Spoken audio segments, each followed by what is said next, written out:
கால் லைனில் இருக்காங்க. Hello hello sir, வணக்கம். வணக்கம். நான் குட் ஈவினிங் சார். நான் காரைக்காலேருந்து பேசுகிறேன் சார். கபீர் பேசுகிறேன். சொல்லுங்கள் கபீர். உங்கள் ப்ரோக்ராம் நான் டெய்லி பார்த்துட்டு இருக்கேன். சரிங்க. எனக்கு வந்து சார், நான் அடுத்த மாதம் 4ஆம் தேதி மேரேஜ் எனக்கு. Very good. சொல்லுங்கள். Hello, congratulation. சொல்லுங்கள் கபீர். நான் வந்து நிறைய கொஞ்சம் கைப்பழக்கம் யூஸ் பண்ணிட்டேன் டாக்டர். சரிங்க. இதுக்கு திருமணத்துக்கு டைரெக்டாக போகலாமா, இல்லை ட்ரீட்மெண்ட் ஏதாச்சும் எடுக்கணுமா? கைப்பழக்கத்துக்கு எந்த ட்ரீட்மெண்ட்டும் வேண்டாம். அது நார்மல் ஹெல்த்தி ஹேபிட்டுங்க. அதுக்கு எந்த தவறும் கிடையாது. அதுக்கு ட்ரீட்மெண்ட் எதுவும் தேவையில்லை. சில பேர் என்னுடைய ஃப்ரெண்டு நண்பர்லாம் சொல்கிறாங்க, கைப்பழக்கம் பண்ணிட்டா தாம்பத்திய உறவு பண்ண முடியாது, உனக்கு குழந்தை பிறக்க இது வரும், ஆண்மை குறைவு ஏற்படும், அப்படி படப்பட போகிறோம், நரம்பு தளர்ச்சி வராங்களாங்க. ஒன்று நீங்கள் இதிலேருந்து ஒரு உண்மையை தெரிஞ்சுக்கலாம். அவங்க நல்ல உண்மையான ஃப்ரெண்டு இல்லைன்னு தெரிஞ்சுங்க. ஏமாட்டுறாங்கன்னு. ஏன்னா அவங்க கைப்பழக்கம் பண்ணிக்கிட்டே உங்களை மிரட்டிக்கிட்டு இருக்காங்க. அவங்க நல்ல ஃப்ரெண்டு இல்லைன்றதை நீங்கள் இம்மீடியட்டாக எடுத்துக்கலாம். அதனால் இந்த மாதிரி உங்களுக்கு அட்வைஸ் பண்ணக்கூடிய நண்பர்கள் நல்ல நண்பர்கள் அல்ல. அவர்களெல்லாம் நீங்கள் விட்டு விடுறது தான் நல்லது. நீங்கள் விஷயங்களை கேட்கும்போது அந்த துறையில் வல்லுநர்களை தான் கேட்கணும். அந்த துறையில் உங்களுக்கு சொல்லக்கூடிய அளவுக்கு அவங்க படித்தவர்களாக இருக்கிறார்களா, விஷயம் தெரிந்தவர்களாக இருக்கிறார்களா, சரியான விஷயங்களை சொல்கிறாங்களான்னு கண்டுபிடித்து அவங்க சொல்கிறது தான் கேட்கணும். நம்ம ஊரில் யார் சொல்கிறத வேணாலும் கேட்குறதுன்ற வழக்கத்தை நம்ம வச்சிட்ருக்கோம். நம்ம யோசனை வேணும்னா யார்கிட்ட வேணாலும் கேட்கலாம் அப்படின்னு. அது முதல்ல தவறான விஷயம். ஒவ்வொரு துறையிலையும் ஒரு யோசனைனா வல்லுநர்கள்ட்ட தான் கேட்கணும். ரகசிய கேள்விகள் நிகழ்ச்சிக்கு அன்புடன் அழைக்கிறோம். இன்றைக்கு தம்பதிகளுக்கான தாம்பத்திய ஆலோசனை சம்பந்தமான ரகசிய கேள்விகள் நிகழ்ச்சி. இன்றைக்கு காலையில் ஒரு வினோதமான பத்திரிகை செய்தி.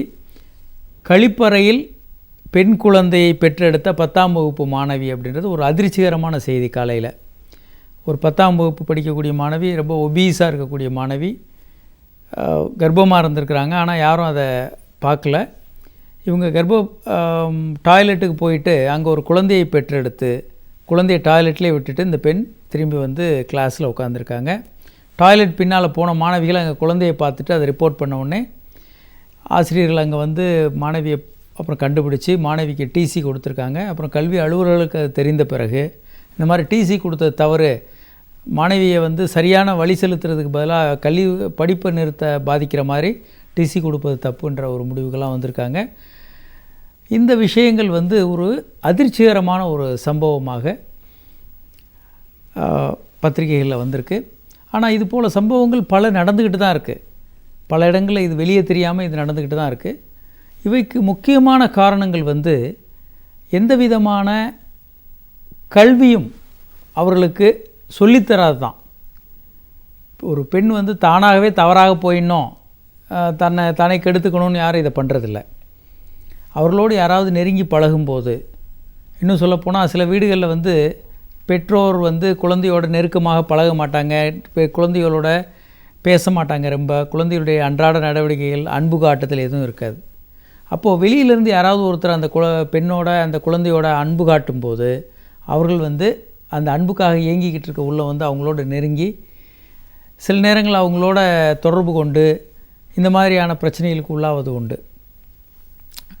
நான் ஒரு கேஸ் இந்த மாதிரி பார்த்துட்ருக்கேன். ஒரு யங் ஸ்கூல் கேர்ள், இன்னும் தீட்டே வராத ஒரு கேர்ளு, யாரும் நம்பக்கூட முடியாது, ஸ்கூல் யூனிஃபார்மோட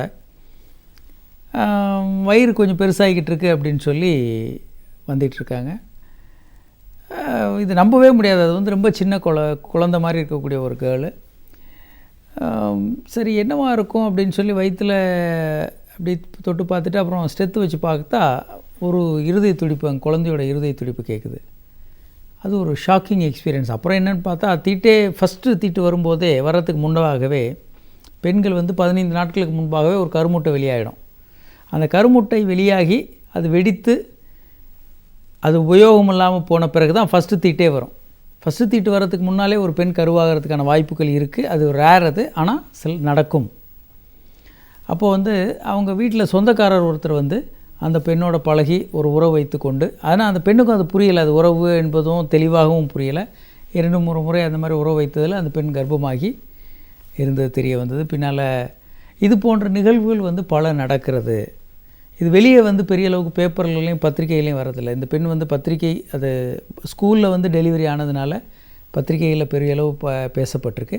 ஆனால் இந்த பெண் வந்து இதே வீட்டிலையோ இல்லை வேறு வகையிலையோ டெலிவரி ஆகியிருந்தால் இது வெளியே பெரிய அளவுக்கு பேசப்பட்டிருக்காது. அப்போ இதுக்கான தீர்வு என்ன அப்படின்னு நம்ம பார்க்கும்போது, முக்கியமாக குழந்தைகளுக்கு அடிப்படையான சில விஷயங்களையாவது சொல்லித்தரணும். குட் டச் பேட் டச்னாவது சொல்லித்தரணும். தவறான இடங்களை யாராவது தெரியாதவர்களோ இல்லை தெரிந்தவர்களோ உறவினர்களோ செய்யும்போது பெண் குழந்தைகள் பர்டிகுலராக நோ அப்படின்னு சொல்ல தெரிந்து வைத்திருக்க வேண்டும்.